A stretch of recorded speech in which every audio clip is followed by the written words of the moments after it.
बहुत सी मांगे जो केवल किसी एक विशेष वर्ग से संबंध है रखती हैं, जिनका पूरे समाज पर प्रभाव नहीं पड़ेगा, ऐसी मांगों को छोड़ दिया जाता है। आगे हम देखते हैं जो थर्ड पॉइंट है हमारा, राजनीतिक व्यवस्था के निर्गत। देखिए, राजनीतिक व्यवस्था के जो निर्गत हैं उसमें क्या होता है कि जो हमारी मांगें आई थी जिन पर कि राजनीतिक व्यवस्था ने काम किया, और जब उन्होंने जांच परख लिया कि कौन सी मांगें स्वीकार करने लायक हैं, तो उन्होंने अगला काम क्या किया, निर्णय निर्माण यानी नीतियों का निर्माण किया। अब नीतियों का निर्माण हो गया तो वो कहाँ पहुँचेंगी, वो दोबारा समाज में आम लोगों तक पहुँचेंगी। किस रूप में, कानून के रूप में। और इसी को समझाने के लिए ये जो डायग्राम है वो दिया गया है। थोड़ा सा मैं आपको बता देती हूँ, आप देखिए इसमें क्या बताया गया है। ये है सामाजिक पर्यावरण, यहाँ से क्या आया, मांगे और समर्थन आई। वो मांगे और समर्थन कहाँ बढ़े, वो राजनीतिक व्यवस्था के पास पहुँचे। कब पहुँचे, जब मांगों के पीछे समर्थन जुड़ गया। कौन सी मांगे जाएंगे राजनीतिक व्यवस्था में, जिनके पीछे बड़ा जनसमूह होगा, बड़ा समर्थन होगा। अब राजनीतिक व्यवस्था में पूरा प्रोसेस हुआ, देखा गया कौन सी मांगे विचारणीय है, नहीं है। उसके बाद क्या हुआ, थर्ड स्टेप आया हमारा, नीतियों का निर्माण हुआ। नीतियों का निर्माण हुआ तो क्या हमें मिला, निर्गत होगा यहाँ से, यानी आउटपुट होगा, हमें कानून मिले। यहाँ से वो कहाँ जाएंगे, समाज में जाएंगे। अब समाज की क्या प्रतिक्रिया है, वहाँ से हमें क्या मिलेगी, फीडबैक। और फीडबैक मिलके नई मांगे उठेंगी। वो नई मांगे फिर कहाँ पहुँचेंगी, वापस से निवेश के रूप में, मांगों के रूप में बदल जाएंगी और निवेश के रूप में सरकार के पास पहुँचेगी। तो ये था वो पूरा स्ट्रक्चर जो हमें बताता है कि डेविड स्टन का निवेश निर्गत सिद्धांत क्या है।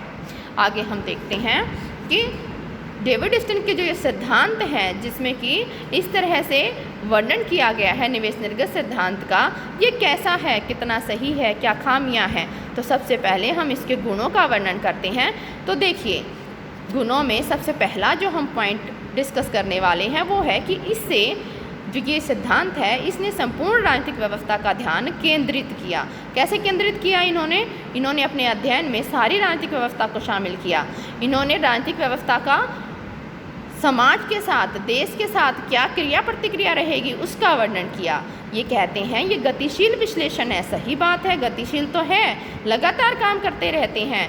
मांगे आती हैं, मांगे आगे राजनीतिक व्यवस्था द्वारा परखी जाती हैं, और परखने के बाद क्या किया जाता है, परखने के बाद उनको कानून के रूप में जनता में वापस भेज दिया जाता है, फीडबैक प्राप्त किया जाता है। तो गतिशील तो है ही। व्यापक स्वरूप प्रदान किया इन्होंने, किसको, राजनीति को, क्योंकि इन्होंने राजनीतिक संरचना के काम करने के ढंग को व्यक्त किया। फिर है एक और लाभ, राजनीतिक व्यवस्था की क्षमता का हमें इससे पता चल जाता है। कैसे पता चलेगा कि राजनीतिक व्यवस्था मांगों को कितना संतुष्ट कर पाई, कितने लोगों को लाभ मिल पाया। इससे, इस सिद्धांत से हम राजनीतिक व्यवस्था में आने वाले दबाव और अस्थिरताओं को भी समझ सकते हैं। कैसे समझेंगे, अगर कोई राजनीतिक व्यवस्था मांगों को अच्छे से कानून के रूप में निर्मित नहीं कर पाई और लोगों को संतुष्ट नहीं कर पाई, तो वो सरकार स्थायी भी नहीं रहेगी, यानी अस्थिरता आ जाएगी। तो अस्थिरता रहेगी या नहीं, ये हमें पता चल जाएगा उनके कार्य करने के ढंग से। फिर है परिवर्तनों एवं विकास को समझाने में सहायक। जब आप एक प्रोसेस में रहते हैं, आप मांगे देख रहे हैं, उनको रूपांतरित कर रहे हैं, उसके बाद कानून निर्माण कर रहे हैं, तो लगातार तो विकास हो रहा है, परिवर्तन पर लगातार आपकी नज़र है, समाज क्या चाह रहा है ये आप देख रहे हैं। तो ये कुछ लाभ हैं इस अवधारणा के, इस विश्लेषण के।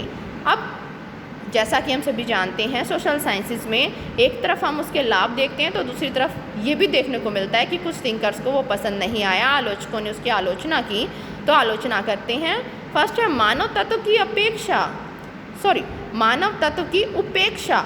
उपेक्षा यानी निग्लेंस। निग्लेंस का मतलब क्या है कि उसको निग्लेक्ट कर दिया। हम अभी तक पढ़ते आए हैं पॉलिटिकल साइंस में कि मनुष्य को अनदेखा नहीं किया जा सकता, वो तो धुरी है।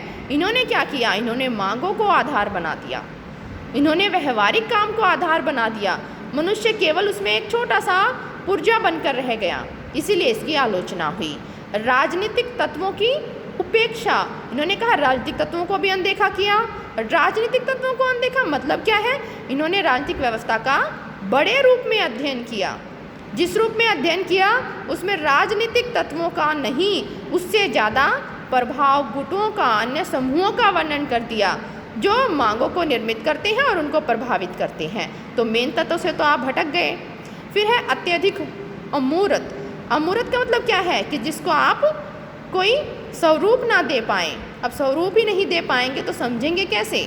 भगवान है नहीं है, इस पर क्यों कंट्रोवर्सी रहती है? इसीलिए क्योंकि हम मूर्त रूप से उन्हें नहीं देख सकते, महसूस कर सकते हैं तो मानते हैं। जो कहते हैं कि हम महसूस नहीं कर सकते वो कहते हैं भगवान नहीं है। ये सिद्धांत भी ऐसा है, मूर्त रूप से हम इसको नहीं देख सकते। तो नेक्स्ट है बौद्धिक व्यायाम। बौद्धिक व्यायाम यानी ये केवल हमारे दिमाग की एक एक्सरसाइज है। बौद्धिक व्यायाम क्या होता है? जैसे हम वर्क पहेली करते हैं, सुडोकू करते हैं, जिसको करके हमें खुशी मिलती है, पर उसका लाभ किसको है उसका अंदाज़ा लगाना बड़ा मुश्किल है कि उसका लाभ किसी को मिल रहा है नहीं मिल रहा है।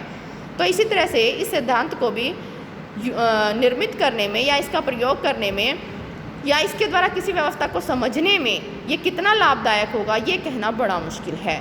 तो इस कंक्लूजन में हम कहेंगे कि इस अप्रोच ने, इस सिद्धांत ने हमारे विषय को विस्तृत किया है, इसमें कोई दो राय नहीं है और इसने एक नया दृष्टिकोण भी प्रदान किया है राजनीतिक व्यवस्था को समझने का। इसीलिए ये सिद्धांत एक अपना विशेष महत्व रखता है।